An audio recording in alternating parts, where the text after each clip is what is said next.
ভোগ করতে হবে তা আমাদের জানা নাই।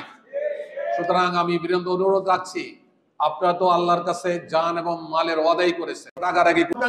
আজকের প্রোগ্রাম থেকে দাবি জানাচ্ছি, সম্মানিত ভাইরা, বাংলাদেশ জামাত ইসলামী ইতিপূর্বে সারা দেশেই 300 আসনে নির্বাচন কমিটি ঘোষণা করে আমরা কাজ করে যাচ্ছি।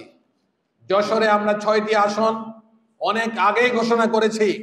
আলহামদুলিল্লাহ, আপনার মাঝে ইতিমধ্যে সারা যশোরে জামাতের পক্ষে একটি গণজোয়ার তৈরি হয়েছে এবং নট অনলি যশোর, সারা বাংলাদেশে জামাতের পক্ষে নির্বাচনের একটি জোয়ার অলরেডি তৈরি হয়ে গেছে। আলহামদুলিল্লাহ, মানুষ এখন দাঁড়িপাল্লাকে ভোট দিতে প্রস্তুত।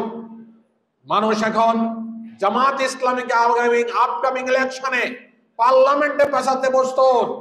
জামাতের আশা আকাঙ্ক্ষা হলো এদেশে একটি ইসলামী সমাজ কায়েম হবে ইনশাআল্লাহ, একটি মানবিক বাংলাদেশ তৈরি হবে, একটি দুর্নীতিবিহীন রাষ্ট্র তৈরি হবে, একটি ইনসাফপূর্ণ রাষ্ট্র তৈরি হবে। এটা কেবলমাত্র অনলি ফর জামাতের পক্ষে তৈরি করা সম্ভব। সুতরাং আসুন আমরা আগামী নির্বাচনকে সাধারণ কোন নির্বাচনের মতো যেন আমরা না ভাবি। বিষয়টা যেন এমনটি না হয় যে গত নির্বাচন যা হয়েছে সেরকম একটি নির্বাচন অনুষ্ঠিত হবে আগামী 26 ফেব্রুয়ারি নির্বাচন, সেরকম নির্বাচন হওয়ার সম্ভাবনা নাই। আমি আপনাদের কাছে উদাত্ত আহ্বান জানাচ্ছি, আপনারা বিরোধী দল হওয়ার জন্য কিন্তু নির্বাচনে যাচ্ছেন না, আপনারা সরকারি দলে যাওয়ার জন্য নির্বাচন করছেন। সুতরাং আপনাদের বডি ল্যাঙ্গুয়েজ চেঞ্জ হয়ে যেতে হবে, আপনাদের কথাবার্তার ধরন পরিবর্তন হতে হবে, আপনাদের ইনফিরিয়রিটি কমপ্লেক্স যেটা আছে সেটা দূর করতে হবে। আর 24 ঘন্টা কাজ করে আগামী নির্বাচনকে সাফল্যমণ্ডিত করে জামাতকে আগামী নির্বাচনে পার্লামেন্টে পাঠানোর সিদ্ধান্ত গ্রহণ করে কাজ করতে হবে। কে কে আছেন 24 ঘন্টা কাজ করার জন্য বলেন?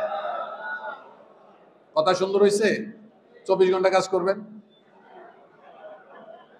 হ্যাঁ হ্যাঁ, ঠিক আছে, ঠিক আছে। বললাম 1 ঘন্টা ছুটি নিতে পারেন না ব্যাংক থেকে, সার্ভিস থেকে আধা ঘন্টা ছুটি নিতে পারেন না, ব্যক্তি কোনো কাজের কথা বলে ছুটি নেওয়ার চেষ্টা করতেছেন। এই অ্যাটিটিউডে মাইন্ড চেঞ্জ করতে হবে। আপনাকে ভাবতে হবে আপনি আগামী নির্বাচনে যুদ্ধে সব করে যদি সময় হয় তাহলে পরে জামাত ইসলামের টাইম দেওয়া যাবে। এই চিন্তা থেকে আপনারা বেরে আসতে পারবেন তো নাকি? ইনশাআল্লাহ আমার বিশ্বাস, গতকাল রায় হওয়ার পরে আরমানের গুম হওয়া ভাবি বলে নাই, আমি ব্যক্তিগতভাবে ওই পরিবারটার সাথে যুক্ত, ওই সময় আমি জেলে ছিলাম। আরমানের গুম হওয়া ভাবি বলে না